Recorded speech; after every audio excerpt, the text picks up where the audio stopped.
In July 1944, the war in Europe was entering its final and most industrially intense phase. The German battleship Tirpitz, hidden deep within the Norwegian fjords, remained a persistent threat to Allied convoys supplying the Soviet Union through the Arctic route. To contain this threat, the Royal Navy repeatedly dispatched carrier task groups from the home fleet based at Scapa Flow. Among the aircraft serving in those operations was the American-built Vought F4U Corsair, which had been adopted by the British Fleet Air Arm under Lend-Lease arrangements. Known for its inverted gull wings and exceptionally powerful Pratt & Whitney R2800 double Wasp engine, the Corsair represented a new generation of naval fighters designed to combine speed, ruggedness, and long range, qualities required for the long northern operations where weather and endurance mattered as much as combat performance. During Operation Mascot, an attempted strike against the Tirpitz on 17 July 1944, HMS Formidable launched several squadrons in a coordinated attack that ultimately failed to locate and destroy the German battleship. As the task force withdrew towards Scapa Flow, anti-submarine patrols were flown to protect the returning fleet. One of these patrols involved Corsair JT-404 from No. 1841 Naval Air Squadron, piloted by Lieutenant Matholi, accompanied by a Fairey Barracuda flown by Wing Leader Commander R.S. Baker Faulkner. Their mission followed the routine pattern of these flights: long, low-altitude searches over coastal waters north of Bodo, a region where German submarines often operated to intercept Allied convoys. At some point during the return leg, Lieutenant Matholi experienced engine difficulties.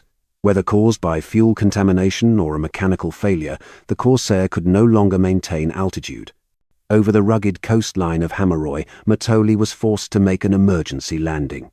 He managed to bring the aircraft down in a field near Sørvåg with remarkable control. The Corsair remained largely intact, a rare occurrence for a single-engine fighter forced to land on uneven terrain. German troops stationed in the area quickly reached the site, captured the pilot, and secured the aircraft. For the Luftwaffe, it was an unexpected and valuable find. Unlike wreckage from combat encounters, this Corsair offered a complete, undamaged example of Allied naval engineering, a machine that could be studied in detail rather than merely photographed and discarded. Within a short time, Luftwaffe technical officers from northern Norway arrived to assess the aircraft and prepare it for transport. They were immediately intrigued by its folding wing mechanism, an essential feature for carrier operations, but one unfamiliar to most German engineers, as the Luftwaffe operated no true carrier-based fighters. Interrogators attempted to obtain instructions from Matholi on how to fold the wings, but he declined to cooperate. Without guidance or documentation, the recovery team could not safely activate the hydraulic locks or hinge systems. Instead, they dismantled only what was necessary and transported the Corsair by barge and ship to Narvik. From there, the aircraft was transferred to Germany and recorded as a Buteflugzeug, a captured enemy aircraft assigned to the Luftwaffe's central testing establishment, Erprobungsstelle Rechlin. In official records from 1944, Corsair JT-404 appears listed as under repair, a phrase often used for foreign aircraft awaiting technical evaluation. It was, as far as known, the only Corsair ever captured by Germany during the war. For the engineers at Rechlin, the arrival of this American fighter offered not only a rare glimpse at Allied naval design, but also an opportunity to measure their own industrial capabilities against those of a nation whose production philosophy differed profoundly from their own. When Corsair JT-404 arrived in Germany, it was transferred to Erprobungsstelle Rechlin, the Luftwaffe's central flight test establishment, located roughly midway between Berlin and Hamburg. Since its founding before the war, Rechlin had functioned as the analytical heart of German military aviation. Every significant Luftwaffe aircraft, from the earliest prototypes of the Bf 109 and Heinkel 111 to the jet-powered Me 262, passed through its hangars for controlled evaluation. Captured enemy machines were also sent there, both for flight testing and for material study. By 1944, the facility was a mixture of research laboratory and industrial museum, filled with airframes from half a dozen nations, each representing a different way of thinking about war in the air. The arrival of the Corsair immediately drew attention. To the German engineers, it was an alien artifact from a parallel world of manufacturing power. Unlike the Allied bombers they had dissected before, this single-seat fighter was designed not merely for performance but for endurance, corrosion resistance, and mechanical resilience, qualities that reflected its naval origin. The aircraft was assigned to the technical divisions responsible for structural testing and materials research, and a team of specialists began a systematic teardown. The first major point of interest was the Pratt & Whitney R2800 double Wasp engine. This 18-cylinder, twin-row radial produced a sustained 2,000 horsepower and could briefly reach higher output with water methanol injection. When the cowling was removed, the engineers found a design philosophy quite unlike their own. The entire power plant was arranged with an almost pedagogical clarity, every pipe, wire, and coupling labeled and positioned for accessibility. Maintenance panels were large, hinged, and detachable with standard tools. Oil filters, magnetos, and carburetor controls could be serviced in minutes rather than hours.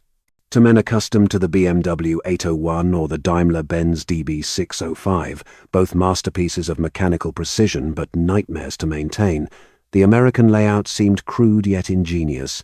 It sacrificed visual elegance in favor of standardization and simplicity, two traits that industrial Germany by 1944 could no longer fully achieve. Detailed measurements confirmed what many at Rechlin already suspected. The United States had mastered the art of reproducible engineering. Component serial numbers followed unified production codes, meaning that parts built in Connecticut could fit perfectly with those produced in Ohio or California.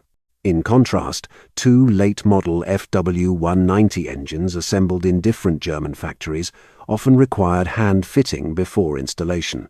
The R2800's modular construction also allowed rapid field replacement. Entire cylinders could be swapped without removing the engine from the airframe. Such serviceability made sense only in a logistical ecosystem capable of shipping standardized spares across oceans, a feat far beyond the strained supply networks of the Third Reich. Attention then turned to the airframe itself. The Corsair's signature inverted gull wing drew both admiration and puzzlement. German aerodynamicists noted that the downward angle of the inner wing reduced drag at the fuselage joint while providing space for the enormous three-bladed propeller. More importantly, the configuration allowed shorter, stronger landing gear, crucial for violent carrier landings. At the junction of the wing root sat the hydraulically actuated folding wing mechanism, the subject of much curiosity. Carrier aircraft were a rarity in the Luftwaffe, and the ability to fold wings into a vertical position for deck storage had never been implemented on a German fighter. Without technical manuals or pilot cooperation, the Rechlin team could only speculate about the internal lock sequence. Repeated attempts to fold the wings manually risked damaging the hydraulic pistons, and eventually the engineers disassembled the joints for static study. Even this mechanical puzzle hinted at a broader difference. While German designers optimized for precision flight, the Americans optimized for practical use in demanding environments. Material analysis yielded further insights. Samples cut from the Corsair's wing skins revealed high-strength, heat-treated aluminum alloys, similar to the American 75ST and 24ST series. These alloys combined lightweight with corrosion resistance, ideal for saltwater operations, but required large furnaces and extensive heat treatment capacity. By mid-1944, Allied bombing had severely reduced Germany's aluminum processing infrastructure, and such alloys were produced only in limited quantities.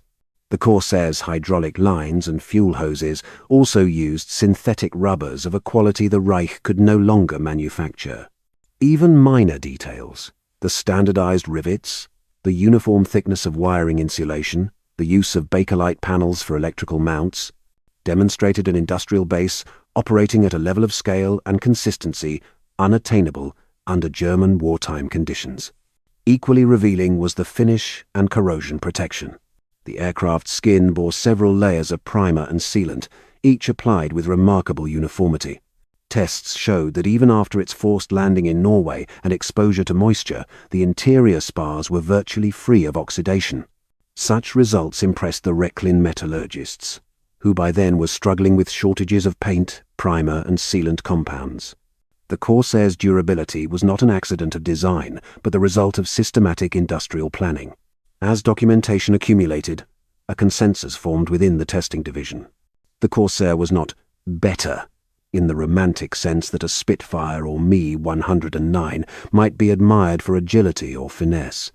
Its achievement lay elsewhere, in its integration of engineering and industry. Every structural decision was guided by production logic, wide tolerances where strength allowed, modular sections where repair was probable, and standardized fasteners wherever possible. It was, in effect, a machine designed by engineers who understood assembly lines as intimately as they understood aerodynamics. For Germany, this was a sobering discovery. Its aviation industry had long prized craftsmanship and incremental refinement. Aircraft were built in smaller batches, often adjusted by hand at the factory or field workshop. Performance gains came from precision machining, not from simplification. This approach produced superb one-off prototypes but limited wartime scalability. By 1944, the same perfectionism that had given Germany technical superiority in 1940 had become a strategic liability. Factories bombed, materials scarce, and labor increasingly untrained, the system could no longer support such intricacy. The Corsair, by contrast, embodied a philosophy of industrial pragmatism, an aircraft designed to be good enough everywhere, rather than perfect somewhere. The engineers at Rechlin compiled a lengthy report comparing the Corsair with the FW190A-8 and the captured P-47 Thunderbolt. They noted similar engineering DNA. Both American machines used the same R2800 engine family, both featured rugged construction, and both prioritized pilot protection and service life. Their conclusions were quietly circulated to the Air Ministry. The Allies had shifted the foundation of air power from engineering excellence to industrial capacity. Where Germany sought technical brilliance, the United States sought operational reliability. And in a total war, reliability scaled faster. By the end of 1944, the significance of this realization extended beyond Rechlin. In factories across the Reich, production lines were improvising with substitute materials, and engineers debated whether simplification might have saved output years earlier. The Corsair, dissected and measured in the quiet hangars of Rechlin, had become a kind of mirror reflecting what Germany lacked, not knowledge, but a system. Its engineers could understand the aircraft's components in full detail, yet still be unable to reproduce them because the infrastructure that supported such design no longer existed. In later commentary, several Luftwaffe technicians described the Corsair as technically advanced, yet practical, powerful, yet forgiving. To them it symbolized a nation that engineered with its factories in mind, not merely its laboratories. It was proof that complexity and simplicity could coexist when guided by industrial discipline. For Rechlin's scientists, the study of Corsair JT404 thus marked more than a technical investigation. It represented an encounter between two philosophies of warfare, one rooted in individual expertise and the pursuit of perfection, and another grounded in systemic organization and mass production. In 1944, the second philosophy had already begun to determine the outcome of the war. By early 1945, records at Erprobungsstelle Rechlin still listed Corsair JT404 as under repair. It is unclear whether the aircraft was ever fully reassembled or flown in German hands. Given the escalating air raids and fuel shortages, it is likely that testing remained limited to static examination and materials study. When the war ended, the Corsair vanished from documentation, presumably destroyed in the final months or scrapped amid the chaos of surrender. Yet, even without flight data, its presence at Rechlin left a lasting impression on those who studied it. For the engineers involved, the captured Corsair was more than just an American aircraft. It represented an entire industrial ecosystem that Germany no longer possessed. In 1940, the Luftwaffe's aircraft had been among the most advanced in the world. By 1944, many were still excellent designs on paper, but the factories that built them were fragmented, decentralized, and starved of resources. Each machine reflected the brilliance of individual engineering rather than the strength of an integrated production system. The Corsair, by contrast, was not a marvel of creative genius so much as a product of process, a machine whose excellence came from its repeatability. That difference was decisive. Historians later observed that the Corsair, like the P-47 Thunderbolt and B-17 Flying Fortress, was a direct extension of America's industrial mindset. Its performance was inseparable from the assembly lines, material logistics, and standardized training that supported it. To build a Corsair required not only design skill, but a social infrastructure. Tens of thousands of factory workers, transport networks, and quality control systems, able to maintain uniformity across vast distances. In the United States, that infrastructure had existed since the interwar years and was now operating at full capacity. Germany, by comparison, had relied on smaller, regionally specialized industries. When those were bombed or disrupted, production collapsed. No amount of technical excellence could compensate for the absence of scale. In retrospect, the German engineers at Rechlin were among the first within the Luftwaffe to recognize this shift. Their internal reports hinted at frustration more than admiration. They understood the Corsair's strengths not as mysteries of design, but as consequences of organization. They saw in it a manifestation of something that could not be copied, because what they lacked was not a blueprint, but a systemic foundation. They could reproduce parts of it, perhaps even improve them in isolation, but never replicate the industrial rhythm that made such aircraft affordable and abundant. After the war, several of these lessons quietly influenced post-war European industry. When German engineers later contributed to civilian projects under Allied supervision, many applied the principle of modularity and standardization that they had once studied in the Corsair. The post-war aviation revival in both East and West Germany drew from this new awareness that industrial organization and logistics mattered as much as technical creativity. It was a recognition learned not in triumph, but in defeat. For the Allies, the story of Corsair JT-404 became a small but telling symbol of the war's industrial reality. The Luftwaffe had captured a technically intact aircraft, one that embodied some of America's best engineering, and yet it gained little from it. In that irony lay a larger truth. The decisive technology of the Second World War was not the airplane, but the factory. Factories built faster than the enemy could destroy, standardized components that mechanics could replace anywhere in the world, and trained men and women to sustain that process indefinitely.